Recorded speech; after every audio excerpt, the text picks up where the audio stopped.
going to have a little chat about mindset.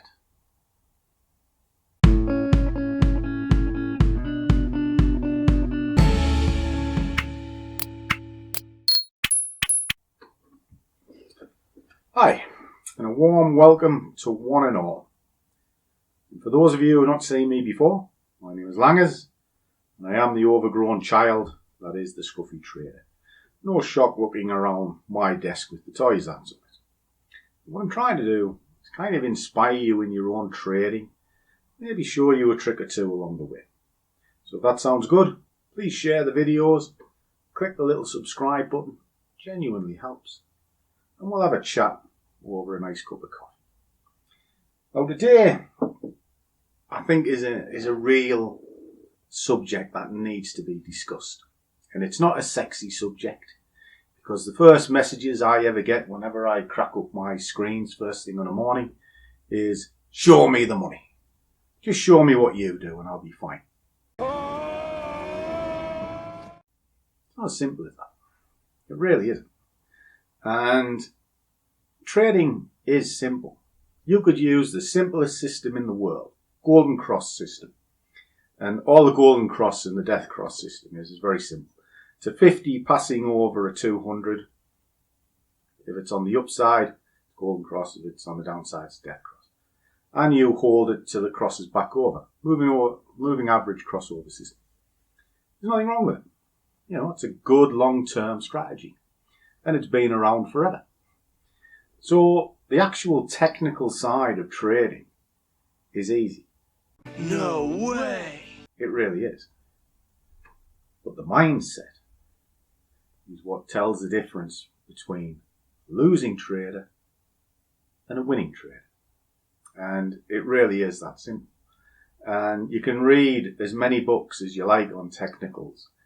So you can understand what a Bollinger Band is. You can understand an RSI, CCI, whatever technical pattern that you are looking for, or technical indicator rather.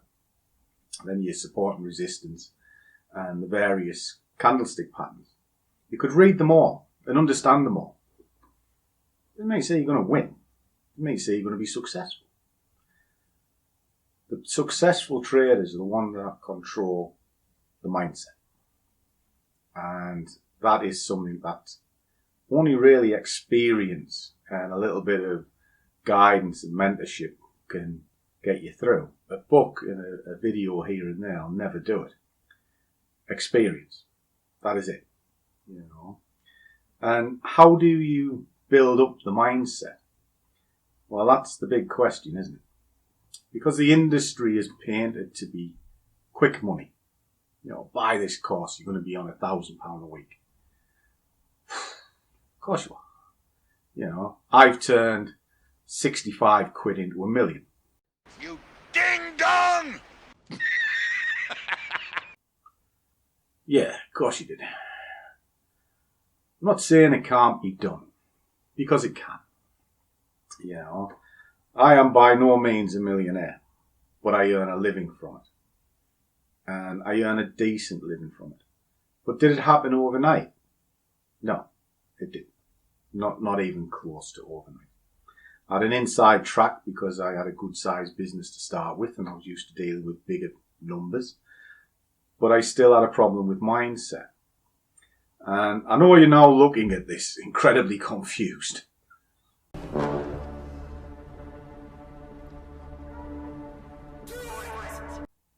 And you have a right to be.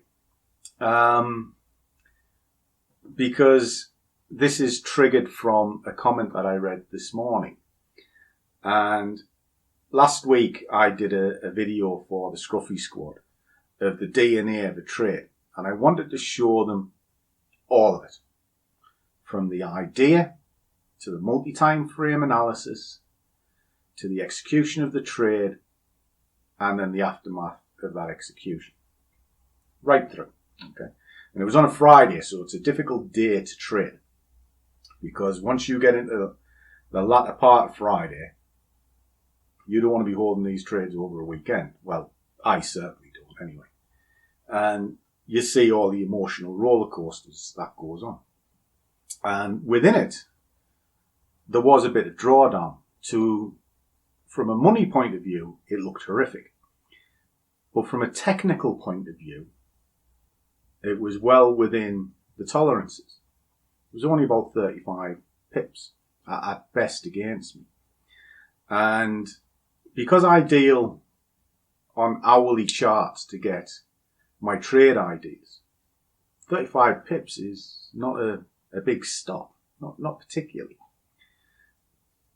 But the guys saw the money side of it. And the comment was, not a lot of traders could cope with that. And you are bang on. You're right, they can't. And that's because they haven't got the muscle memory of the mind to have built up to it. See, when you're an athlete and you're just starting out, you're going to have a lot of torn muscles and you're going to have a lot of pain. But as you do it over and over, you get stronger. And that strength builds up to the point where you can do 2 times what you were doing before and not even break a sweat because you're used to it. And then you've got to up the ante to stretch your boundaries that little bit more. However, the industry itself says you're going to be top athlete out of the gates with little to no training. And I find that a little bit disturbing, certainly when I see this. You ding-dong! Oh, make it stop. You know, it really does grieve me to a degree.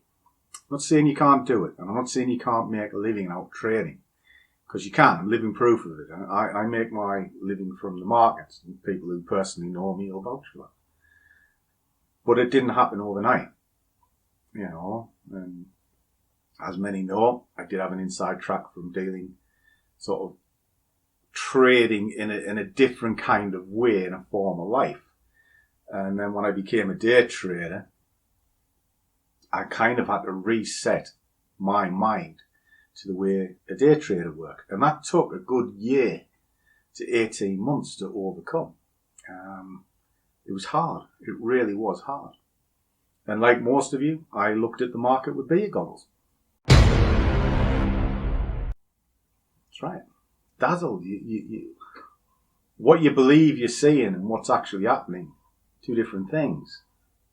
You have to control your mind, is what I'm driving at. And the ultimate answer to the comment, because sometimes when you read a comment or even reply to a comment, sometimes a little bit dry and it doesn't have the passion that it requires, or it could be read the wrong way. I thought the easiest way was to just flip the camera on and have a chat about it for a couple of minutes, because I do think you hit the nail on the head about coping with a trade. It was a fantastic comment. It really was.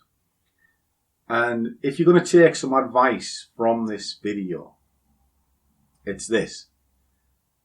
Know where you're getting out, know where you're getting in, but more importantly, know your pain threshold. Because if you've got £1,000 account and it goes £300 against you, there's something fundamentally wrong somewhere. It means that you are letting the trade rule you. What do I mean by that? It means you're too frightened to pull the plug. So the trade itself is in control. It should be the other way around. If you know where you're getting out, which is the first thing that you should look at, not where you're getting in and how much money you're going to make, but where you're getting out and how much pain that is going to give you. If you know that at the start and you're at peace with it, the rest of the puzzle is a damn sight easier. It really is. And that's why when you see a lot of educators talk about 2% of your account and things like this, I'm not a great believer in all of this sort of, it must be this and it must be that. I genuinely don't believe that. I think your stops and your profits are 2 separate things. I think the risk that you put on yourself should be a monetary amount, not a percentage amount. And then by definition, you can understand it. Because if you turn around to yourself and say, oh, I've got a £50,000 account and I risk 2%. That means jack up. But if you say I've got a £50,000 account and I'm going to risk 10,000 of that, that puts a different perspective in your mind. Because suddenly this risk is real. £10,000. Shit. That's 20%. That's too much. I need to curb that down. But if you said it as, oh, I'm going to risk 8%, 10%, doesn't mean anything really. So it's all about perception and how you look at it. So look at it in money point of view. I deal in money. Go and give a monkeys about percentages. I really don't. I look at something and I'm willing to risk X amount of money. And then on the other side, I'm looking to make X amount of money. And the two of them are completely separate. They really are. And that's how I kind of deal with it. Because I already know what my pain threshold is. If I was talking percentages, whether it's 2, 10 or 20%, it doesn't mean anything. Nothing at all. But if I said it's 200 quid, it's £2,000, it's £20,000, that is real. It's tangible. And I can equate it to something in my life. You know, am I going to lose 200 quid? Well, it's not the end of the world. It just means I can't take Joanne to a nice hotel. You know, am I losing £2,000? Bugger. That means we can't go on holiday. Am I losing £20,000? Shit, that's my car gone up in smoke this year. It's tangible. And it helps the mindset. And these are things that are very rarely touched on because it's not sexy. You know, when I say sexy, this is sexy. You sexy thing, you. You dirty old man. Had to get it in, boys. Had to get it in. And girls, because it's a modern world now. You never know. Actually, in my house, sexy is Liam Neeson, so that's okay because he's in Phantom Menace. We got Streatham. All right, I'll go with that because I like the Expendables. And we have Chris Helmsworth. That's all right. He's in Star Trek, so I'm okay. Joanne, on the other hand, just looks at them and apparently they've all got pretty eyes. You know, Winky at times really needs to look in the mirror and think, what a naughty girl she is. Sorry. You've got to have a little bit of a ramble every once in a while. But getting back to all of this, mindset is key to your success. And if you can master it, you're on your way. But if you think that you're going to take your £200 and turn it into 50,000 very quickly, you'll find there is a big stumbling block in the way. And it is that mindset. Because if you do it quickly, you won't have equipped yourself to deal with it. You know, because losing a 20 quid here and 50 quid there is one thing. Coping with losing £1,000 is something else altogether. And that's something you have to work on. And the only way you'll do it is through experience. And how do I suggest that you combat it? If you think your stop is too expensive where it is, leave the stop where it is, but reduce the position size till it doesn't feel pain. Don't tighten your stop up. Because if you tighten your stop up, and I see this over and over, you may be looking at a 50 pip stop and you think, that's a bit tight. Oh, I'm not risking that much. You tighten the stop up. But when you tighten the stop up, what you've done is you've reduced your trade value And I don't mean the monetary value. I mean its probability of success. Because a stock needs to be where a stock needs to be. The markets will come hunting for it. And if you've, like myself, I use 2 structure points. I use the second one because it's going to test the first. If it gets through that, might be just a bit of noise before it gets to the second one. But if it goes through the second one, I'm probably wrong. But if I tighten that up to the first swing, just because I think it's cheaper, it'll be more costly. Because the market will come probing, testing and just take me out.